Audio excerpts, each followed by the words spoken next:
Salut, salut. Salut la famille résistante. J'espère que vous allez bien. C'est moi d'abord fait ça. Bonsoir la famille résistante. J'espère que vous allez bien. Vous me connaissez déjà, hein? J'ai pas besoin de me présenter. J'ai pas besoin de me présenter. D'accord, donc partagez ce direct. Il ne va pas être long. Comme d'habitude, il ne sera pas long. Mais c'est un direct de mobilisation. Parce que nous devons nous mobiliser. C'est l'heure de la mobilisation pour préparer la grande indignation. D'accord? Chers internautes, nous sommes dans une phase de pourrissement. D'accord? La phase de pourrissement de la situation. Vous voyez, si vous vous rendez compte, chaque matin, quand vous vous levez, il y a quelque chose de négatif qui est annoncé. Il y a toujours quelque chose. À écouter les news, il y a toujours, ce ne sont pas les faits divers. Hein. Je ne parle pas des faits divers. Bonsoir maman Victor, comment tu vas? Donc, il n'y a pas que ce ne sont pas les faits divers. Ça dit que ce sont des questions, l'actualité, tous les jours, tu entends quelque chose qui te fait sursauter. D'accord? Je prends juste un truc qui m'a étonnée. je suis tombée sur ça hier ou soir ou ce matin comme ça. J'étais like, what? Qu'est-ce qui ne va pas? Parce que techniquement, excusez-moi. Parce que techniquement, ça ne s'explique pas, non. Merci de partager ce direct. On dit qu'on a trouvé 2 jeunes qui ont réussi à traverser jusqu'à entrer dans l'avion. Hein? Ça se passe comment dans ce pays? Ça veut dire que n'importe qui peut réussir à entrer dans l'avion. Si ces petits-enfants ont réussi, ça veut dire que en termes de sécurité, c'est vraiment à craindre. Et quand même il y aurait eu une explosion ou whatever, et que ça va tuer des gens, on ne verra pas si le gouvernement réagit promptement. Vous voyez un peu. Donc on sait que partout, on est dans l'insécurité, parce que même ici aux États-Unis, les gens peuvent poser les bombes artificielles n'importe où et ça détonne et ça tue les gens. Mais nous avons quand même, on est quand même dans un pays où il y a une réaction. Ça dit que les gars sont préparés aux catastrophes. Donc dès qu'il y a une réaction, on réagit immédiatement. Vous comprenez un peu? Donc si moi je tombe là, je fais un malaise, quelqu'un passe, il me voit, il va rapidement appeler le 911 et dans les minutes qui suivent, il y aura et le pompier, et l'ambulance, et la police. Tous seront là pour voir, d'accord? Ça dit que chacun va venir. Quand tu appelles comme ça, on envoie toutes les unités. Oui. Donc, ce que je veux nous dire aujourd'hui, c'est que nous sommes dans un pays, n'est-ce pas? Nous sommes dans un pays où les choses vont de mal en pire. Et on a à la tête de ce pays quelqu'un qui se représente par une photo. Ce n'est que la photo qu'on voit parce que, quoi qu'on est en train de dire depuis, les gens ne voient que les photos. On se filme avec la photo. Quand on vient remettre les dons, on dit les dons du président de la République, on met les photos à côté. Donc, les Camerounais enregistrent dans leur tête que la photo de Paul Biya, c'est Paul Biya. Moi, ce que je veux vous dire ce matin, c'est que je vais vous encourager à mémoriser tous les événements qui sont en train de se passer actuellement au Cameroun. Quand je dis tout, c'est tout. Mémorisez ces événements, analysez ces événements, permettez à ça, à votre cerveau, parce que c'est ça qui sera votre élément d'affranchissement, d'accord? Si tu n'es pas libre dans la tête, tu ne peux pas être libre physiquement. La liberté, elle se conquiert d'abord là-dedans. La première des libertés, c'est là. Si tu ne l'as pas là, tu ne peux pas. Mais si tu ne comprends pas, ça veut dire que toutes les choses qui arrivent, tu absorbes. Paul Biya dit que quand il y a une catastrophe, on dit que oh, c'est parce que vous construisez n'importe où, on absorbe. On dit qu'il y a il y a tellement de faux titres fonciers au Cameroun. Vous absorbez en disant que oui, c'est nous qui sommes en train de faire les faux titres fonciers. Voilà pourquoi il y a inondation et nous mourons tous parce que. Oui. Ailleurs, ce n'est pas les histoires à dormir debout qu'on raconte au peuple parce qu'on a peur du peuple. Mais au Cameroun, on n'a pas peur du peuple. Alors que le peuple, c'est l'homme fort. D'accord? En tant qu'individu, nous n'avons pas une force réelle. Mais en tant que peuple, nous avons la force des forces, nous avons l'autorité, nous avons la suprématie. Et nous devons pouvoir aller contre ce vent qui nous oppose et renverser ce gouvernement. Donc, voilà un peu ce que j'avais envie de nous dire aujourd'hui. Nous devons nous lever, nous devons nous asseoir, prendre le temps de regarder les événements. Si tu ne t'es pas encore imprégné de l'heure du changement, assois-toi, tu prends le temps de regarder ces événements. Ça doit mettre en toi la rage. Parce que quand une personne normale regarde la situation qui se passe au Cameroun, cette personne est enragée. D'accord? Mais si toi, tu regardes tout ça et que tu n'es pas enragé, c'est que tu n'es pas normal. Tu dois déjà commencer à prendre le temps. Mémorise. On nous a parlé d'un dialogue national, grand dialogue, avec tous, je ne sais pas dans ce qu'ils mettaient dans grand. Peut-être le nombre de personnes qui étaient là, avec les milliards qui avaient été dépensés. Je crois que c'est ça qu'ils appellent grand dialogue. Ils ont organisé un grand dialogue et on a dit qu'on va implémenter. Personne de nous n'a jamais vu le rapport. Je dis personne de nous n'a jamais vu le rapport du grand dialogue. Personne. Ils nous ont enfumé ils nous ont raconté des histoires. Oh, tout réside dans l'implémentation. C'était un grand succès. Ils ont parlé de quoi pour que ce soit un grand succès? Quand on fait un dialogue, mais comment on peut dialoguer avec les gens qui ne sont pas concernés? Parce que c'est ça. Je ne peux pas avoir un problème avec toi et tu pas dialoguer avec mon mari. Tu n'es pas en train de prendre les choses au sérieux. Si j'ai un problème avec toi, il faut que toi et moi s'asseyons, on dialogue. Tu ne peux pas me mettre de côté et dire que c'est avec mon mari que tu vas dialoguer, non. Ou avec ma mère ou avec mon frère que tu vas dialoguer, non. Tu dois dialoguer avec moi. Donc on a eu un grand dialogue, un géant dialogue vide de sens. Et Bamenda nous montre à quel point le grand dialogue a été un succès.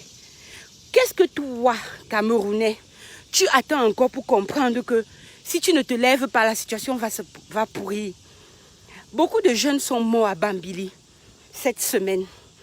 Tu penses que tu es en train de bien faire en nous chantant les Paul Biya Ayop. Pour que ce vieillard continue de vivre, il faut combien de jeunes pour mourir?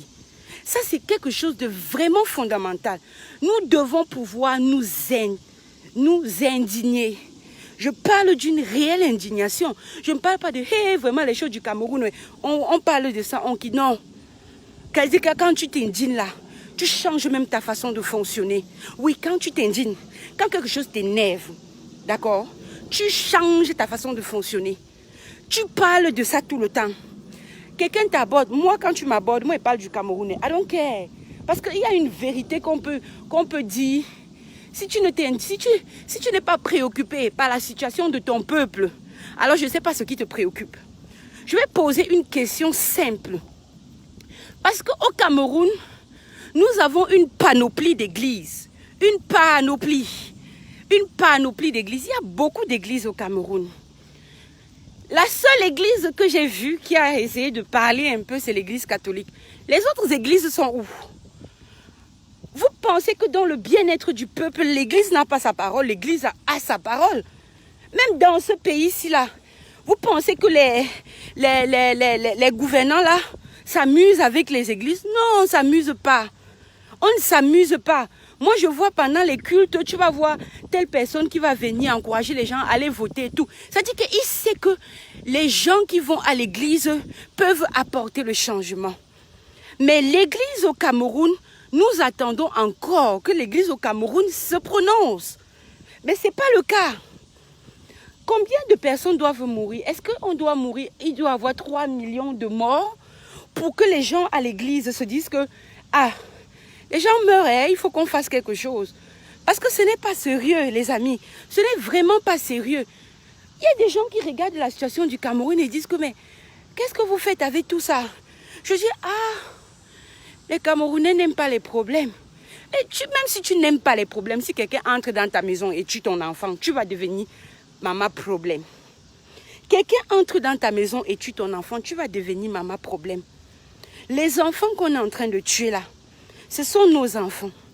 Mais comment est-ce que nous pouvons rester tranquilles? On tue ton enfant, tu restes tranquille. Tu as peur de quoi? Il y a quoi qui peut faire plus mal à une maman que de voir son enfant mourir devant elle? Je pose la question. Parce que moi, en tant que maman, la chose qui me ferait le plus mal sur la terre ici, et que peut-être je ne sais pas si je vais survivre, c'est de perdre mon enfant. Il n'y a rien qui puisse faire mal à une maman que de perdre son enfant. Mais qu'est-ce qui se passe au Cameroun? Les mamans du Cameroun font comment pour rester là, à ne rien faire? Vous cherchez à protéger quoi? Quand on a enlevé ton enfant, je vois des mamans, quand leur enfant meurt, le cœur lâche. Pendant qu'on est en train d'enterrer le fils, la mère est à la morgue pour attendre son jour. Parce que le cœur a lâché. Mais où sont les mamans du Cameroun? Les mamans du Cameroun sont où? Les gens qui sont en train de mourir au Cameroun depuis un bon bout de temps là, ils ont des mamans. Ils ne sont pas tombés du ciel comme ça. Ils ont des mamans. Mais où sont donc ces mamans-là? Ça, c'est une question qu'il faut se poser. Ce n'est pas possible qu'on continue de rester là, à ne rien faire, à laisser la situation pourrie, à ne rien faire. Ce gouvernement est en train de pourrir la situation. Nous devons nous lever. Parce que si nous ne nous levons pas, nous aurons échoué. Nous serons des losers. D'accord? L'histoire du Cameroun t'appelle, toi. Toi qui me regardes là. Merci de partager. Toi qui me regardes, l'histoire de ce pays t'appelle. L'histoire du Cameroun t'appelle. Tu dois poser un acte. Le président élu Maurice Kamto a dit il y a quelque temps, soyez prêts. Si l'heure est venue, c'est que l'heure est venue. Je ne sais pas comment toi tu es en train d'entendre ça, mais pour moi, c'est l'heure de monter d'un cran. D'accord? C'est l'heure d'exiger davantage, de mobiliser davantage, de mobiliser quels que soient les moyens financiers, tout ce qu'il faut. Je mettrai en place pour que les choses bougent. Parce que ce pays-là, c'est mon héritage. D'accord? C'est mon héritage. On ne peut pas comprendre comment la situation ne fait que pourrir. Vous voyez des vidéos. Les vidéos de plus en plus compliquées au Cameroun. Même manger, c'est un problème pour les Camerounais. Les enfants sont là. Vous avez plein d'enfants. Vous ne savez même pas comment vous avez fait. À peine si vos enfants ont 3 repas par jour. Ce n'est pas normal. C'est vrai que c'est le travail d'un parent de chercher à manger à ses enfants. Mais si les enfants ne sont pas alimentés, le gouvernement doit se lever pour ça. Parce que c'est aussi pour ça que nous payons les taxes. Nous ne payons pas les taxes pour leur donner les muscles dans la fonction publique. Nous payons les taxes pour que le gouvernement prenne soin de nous. Notre sécurité, notre santé, ça dit que tout. Nous avons besoin, lorsque nous sortons l'argent tout le temps pour payer les impôts et tout, c'est pour que le gouvernement travaille pour nous.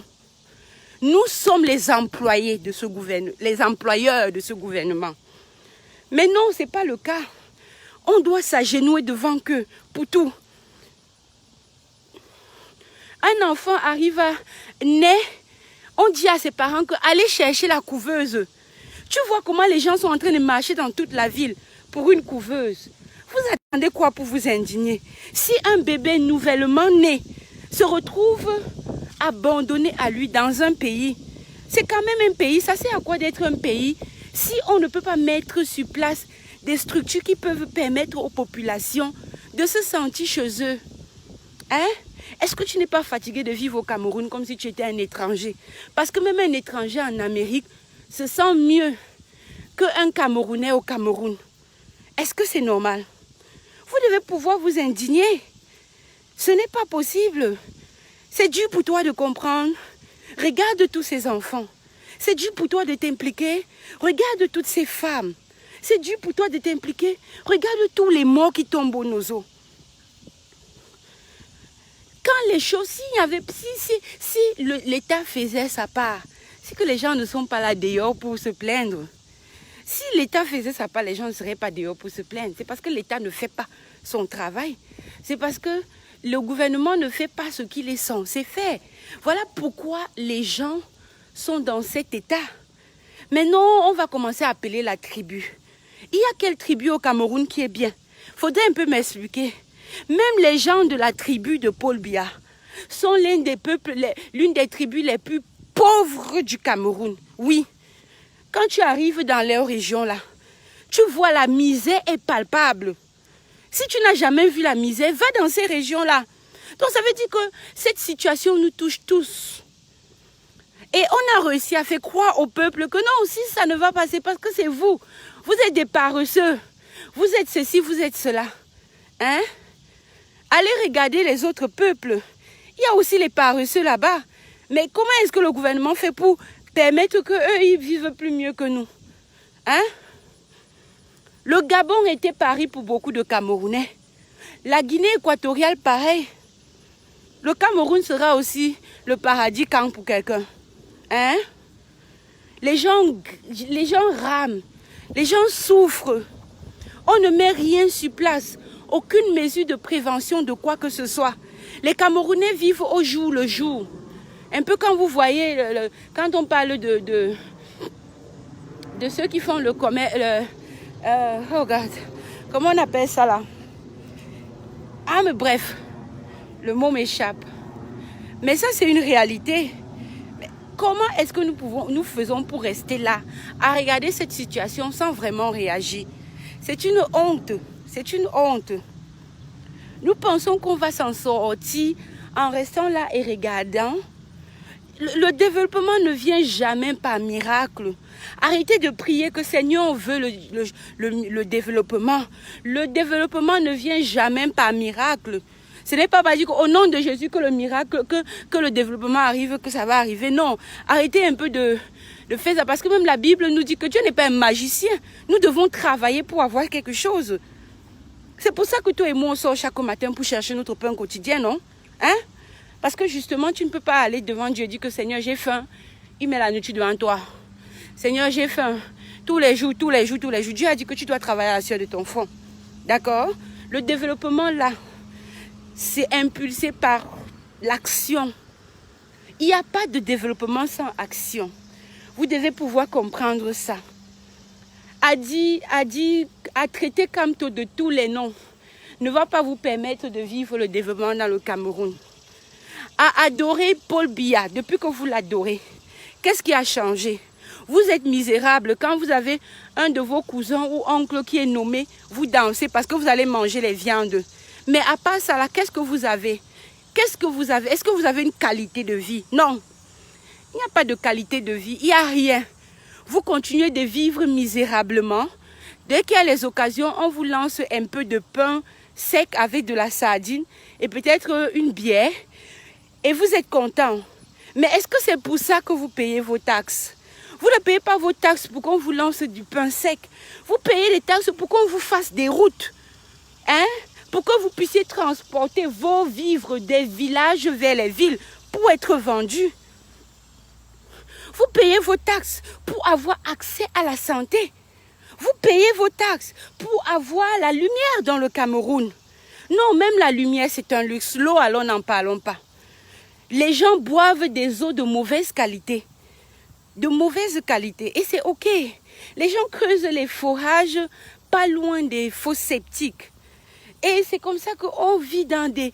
Les maladies qui n'ont pas de nom sont répandues chez nous. Alors qu'on devait être en train de gérer d'autres gros problèmes, on est encore au niveau des maladies de propreté, la saleté, la propreté. Est-ce que c'est de ça qu'on devrait être en train de parler au Cameroun en 2020? Non, au Cameroun en 2020, on ne serait pas en train de parler de l'hygiène et salubrité. On ne devrait pas. On ne devrait pas. Parce que quand toi tu sors, tu vois, tout est propre, tu as envie que ta maison soit propre. Mais si tu es dehors, tout est sale. Comment est-ce que tu peux être épanoui pour pouvoir créer la propreté dans ta maison? C'est un problème. C'est un problème que nous devons sérieusement nous indigner parce que nous voulons donner à nos enfants un avenir et de l'espoir. Nous voulons pouvoir créer quelque chose. Nous voulons pouvoir impacter la vie de nos enfants. Mais comment tu penses impacter la vie de tes enfants si tu demeures dans la fainéantise, si tu adores la fainéantise, si tu plébiscites la fainéantise, si tu célèbres la fainéantise? Comment est-ce que tu peux le faire? C'est pas possible. Tu ne peux rien apprendre à ton enfant de bon si tu ne valorises pas les vraies valeurs. Et ça, c'est un problème que nous avons au Cameroun. Ça, c'est un problème.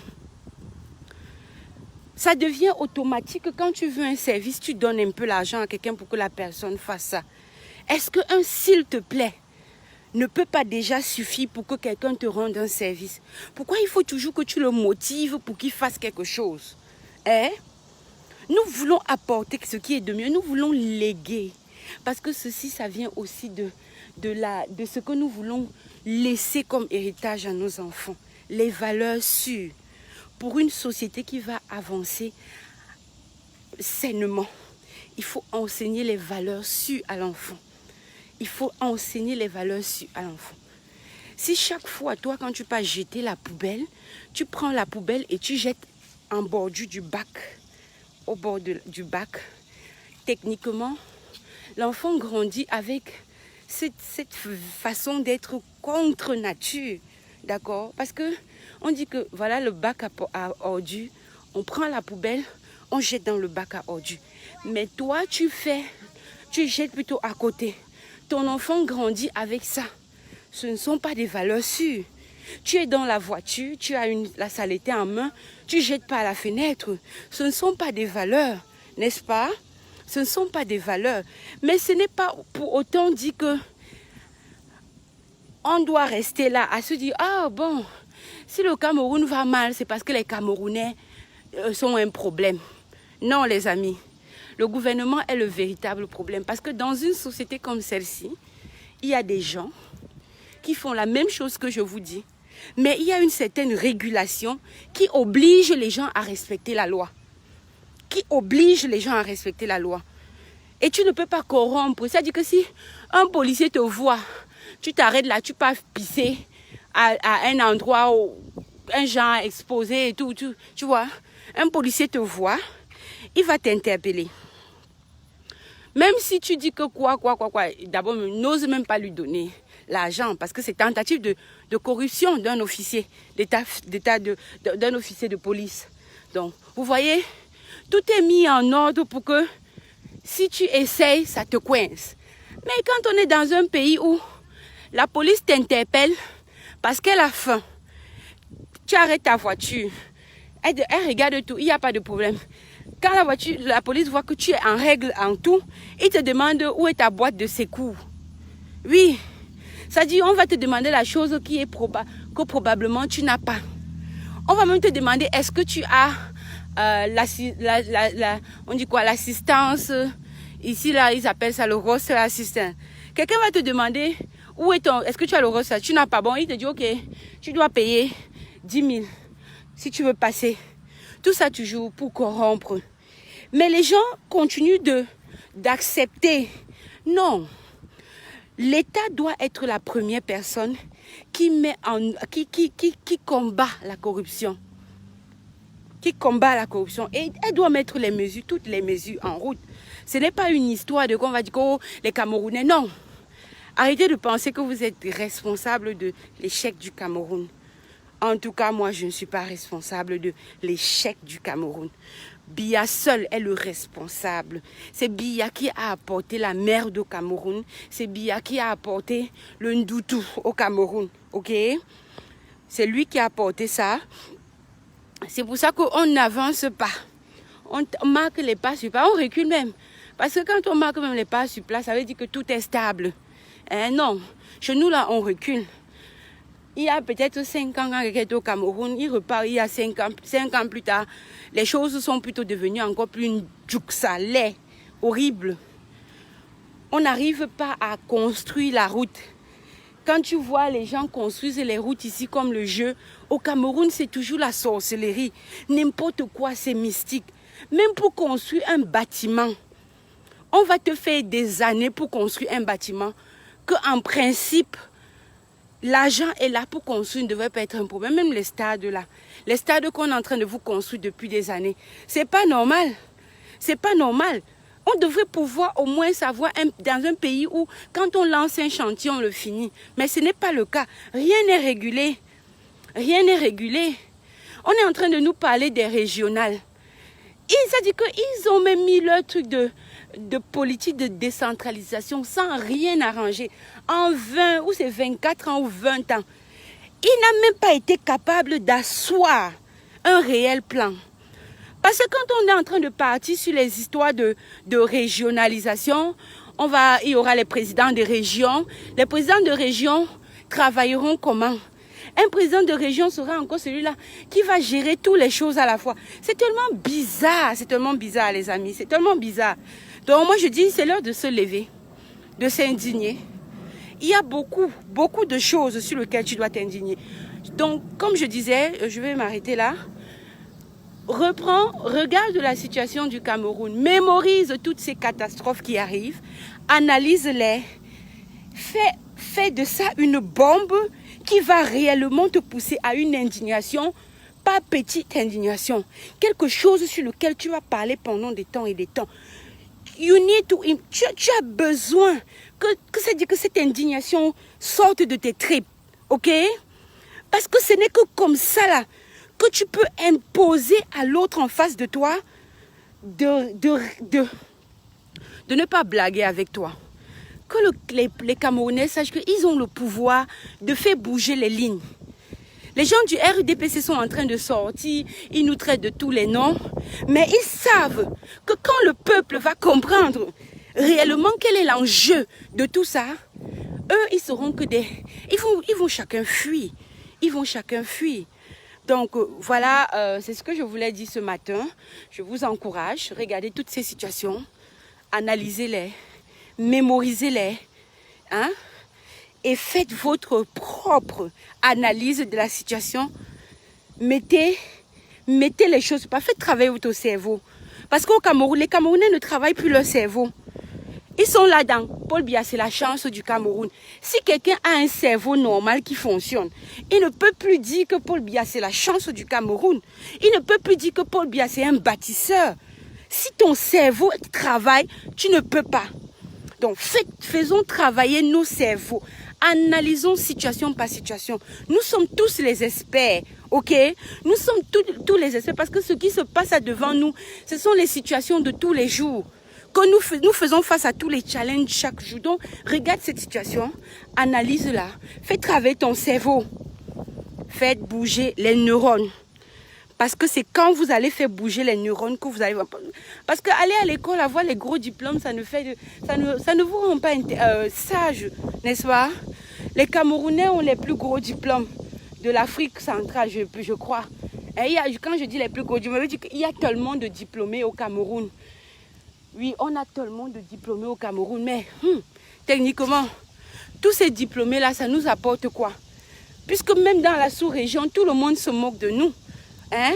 Les simples choses qu'on a au Tchad, au Gabon, en Guinée équatoriale, même le 1/3 de ça, nous n'avons pas au Cameroun. Ça prouve qu'on a peut-être plein de diplômes, mais on n'a rien d'autre à offrir. D'accord? Et ça doit s'arrêter. Redevenons le géant de l'Afrique centrale. Et pourquoi pas le géant de l'Afrique tout entière? Redevenons ce peuple-là, ce pays-là, qui réussissait à s'imposer sur le plan international, où tous les présidents de la planète voulaient rencontrer le leader. D'accord? Ça, nous le ferons en nous levant, en réfléchissant, analysons. C'est le devoir de tout un chacun d'analyser la situation. Je ne suis pas en train de vous raconter une histoire à dormir debout. Vous voyez les faits au Cameroun. Je ne vous demande pas d'aller lire les livres compliqués. Je ne vous demande pas ça. Je vous demande, peuple du Cameroun, tous les Camerounais ont la capacité d'analyser la situation. Allez juste regarder ce qui s'est passé à Bambili avant-hier. Regardez la situation à Bambili. Regardez tous les enfants qui sont morts à Bambili. En regardant cela, vous analysez, vous mémorisez, vous pensez. Et ça dit que plus vous pensez, plus vous analysez, plus vous vous mettez dans la peau des victimes de cette catastrophe. D'accord? Analysez la situation, la guerre du Nozo, ça fait 4 ans. Ça fait 4 ans qu'on est dans le Nozo, il y a trouble de ce côté-là. Rentrez dans la peau des victimes. Rentrez dans la peau des victimes. Faites travailler votre cerveau. Ça doit s'arrêter. La vie, toutes les vies du Cameroun valent. Il n'y a pas que la vie de tel est plus importante que l'autre. Non. Nous valons tous. Nous valons tous. Donc, asseyons-nous et réfléchissons de nous-mêmes individuellement. Et toi-même, tu vas voir quand le temps est arrivé pour toi de te lever. D'accord? Oui, je vous sais trop fan de Paul Biya. Vous aimez entre parenthèses la paix, mais il n'y a pas de paix au Cameroun. C'est la paix du cimetière. Parce que comment on peut être en paix quand on a faim? Hein? Moi, je te vois, je suis en train de manger un pain bien chargé. Avec tout, hein?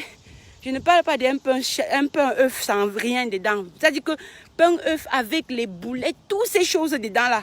Hein? Moi, je suis en train de manger ça. Et toi, tu es là à côté de moi. Tu es en train de croquer, je ne sais pas quoi, les patates non préparées. Parce que tu as trouvé quelques patates, tu manges un peu pour calmer ton ventre. Hein?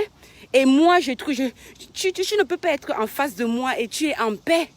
Non, tu ne peux pas être en paix. Parce que quand tu as faim, tu n'arrives pas à réfléchir. D'accord? Donc, prenez le peu de force qui vous reste.